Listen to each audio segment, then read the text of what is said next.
a place that helps you whenever you need something to talk to, or if you're hungry, or if you need a shower. They try to help you as much as they can. The program is about helping at-risk youth, giving them what they need to survive.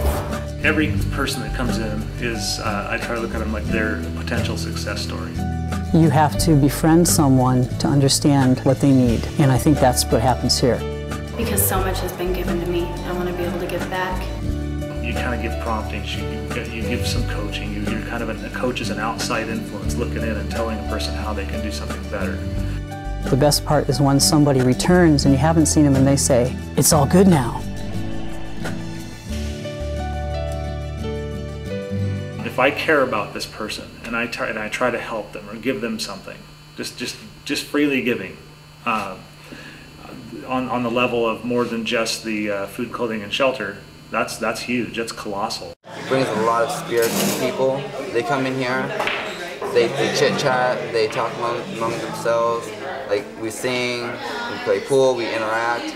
If we didn't have this, I think there would be more fighting, more drama, and all that. When I come here, I just walk around, play pool, sing. If anybody needs somebody to talk to, they come to me, ask me to talk to them. I pull them aside, and we just talk about whatever their issue is. And I try to advise them, give them advice, knowledge, because I've been there, done it. So, I basically give them the knowledge that I have to assist and help them. I'm still receiving from here. They have a mentor program, and there is an awesome lady, Corinne, and she mentors me. It's because of her that I was able to go to school and have something decent to wear that fit me. It's one thing to give your money, it's another to give your love, and she's done both. It's not a good feeling, wondering what you're going to do for several hours until a shelter opens up. The library's closed, and it can be cold outside.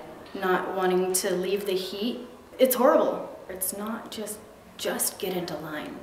I mean, yes, there's food here, and it's made with lots of love, but they get to eat, and they get to learn, and they get to use these resources that have been given to this small community here, and they get to be pointed in the right direction and shown how to do it. I lost myself. I lost the meaning of self,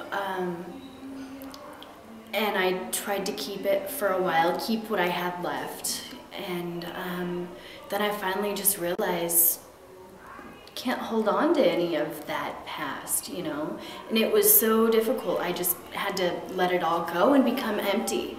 I had always known about Jesus, what he did, who he is, who he was, what he has done for us. I've always believed that, but I never walked with him.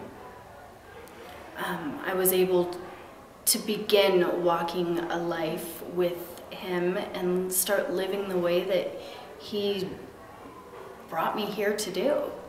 Just my daily reading in the Bible, showed me how to live. And that really taught me about myself and what I wanted and the morals and values that I wanted to uphold for myself. The work exchange program gives them the opportunity to pick up some good skills. This is a safe place where the kids can actually work on what they need to work on. We're not going to be able to give them every skill that they're going to need to go. I mean, like for instance, there's 3 boys that left here to go on a paving job. I didn't know anything about paving, and I hadn't trained them in paving. They had to be completely trained from scratch to do paving repair and striping and sealing of parking lots. The more important thing was that they were teachable. You're just hiring a person to do an odd job.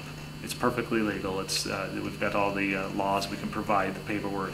So as an odd job, they're just coming to this person's house. We're just there to make meetings. I will go with the young people and stay on the job with them for the entire time. I will coordinate the job. I will look at the job first, see if it's something that I think the kids can handle. I can be there as their job coach the entire time. He said the guy's coming to dump that about noon. So what I thought is, what if we had a couple of these laid out and all the bags piled up on it, And after he dumps it, ask him, can you give us 5 minutes? We'll fill it again, dump it again, and that way we won't be waiting 3 hours for the next time for him to come back and unload. You guys good with that? Yeah, we're good with that. I can bring tools. I can bring the labor.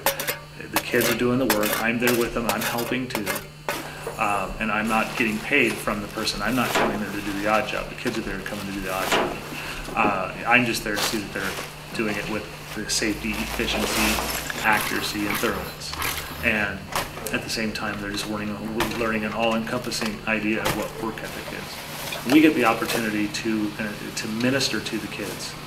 Kind of like a big brother or a father that may not be in their life. Be the person that says, look, if we point them out to a long-term goal and say, okay, if you can get this stuff taken care of, and the opportunity arises where somebody calls us and says, I have some part-time or full-time work in my business now as a job, then I will already know. I have a handful of kids I know that have worked with me long enough that they have a strong work ethic. Now they're employable. I've heard numerous times from the public that they don't want to work. I think clearly we could show that they do. Give us a job, we'll show you. We were here at 8:30 this morning. I've got over 60 job applications in my file cabinet of kids who've signed up for the work program. I would love to see Hosea fully funded. There's a lot of potential here, way more. We're scratching the surface. There could be 2, 3 people that are taking kids out on work projects. These guys are just really eager to work. There are people out there that want to be. They chose where they're at. But people change, and they change their minds. They're like the prodigal son. They're like, holy cow! All of a sudden the reality sinks in, and then all of a sudden they're reaching a hand out for help, and somebody's got to be there to grab their hand. Well, the ultimate goal is to hopefully see that, to see them realize that they are God's capstone, that they are a human being. They're above the animals. They are a person that deserves a dignity. I know I've received mercy from God, and I feel that I'm called to show mercy to others. I think that it's helped numerous, hundreds of people, more than just a place to eat. But if we didn't have this place to come here, this basement to come to, then it would really put a lot of people in a bad situation. And they wouldn't have that hope that they are able to have here. The longer we're able to spend time with any individual kid, the more we know about them, the more their true story comes out, and maybe the better we're able to help them. You have people who are like family instead of people who are like looking down at you because you've gotten yourself into this rut. We're going to have our influence, but ultimately God does that kind of thing in people's hearts, not us. I see myself as an achiever, working my way up, changing my life, going back to school, just trying to start over as a clean slate. I'm starting school now. I'm going to go to college after that. There's a long-term goal in mind is to help the person to become a productive member of society, to not just lean on an organization, but become self-sufficient. I lost myself and gained a whole different person because of it. I love myself today, and I wouldn't have been able to do it without Hosea.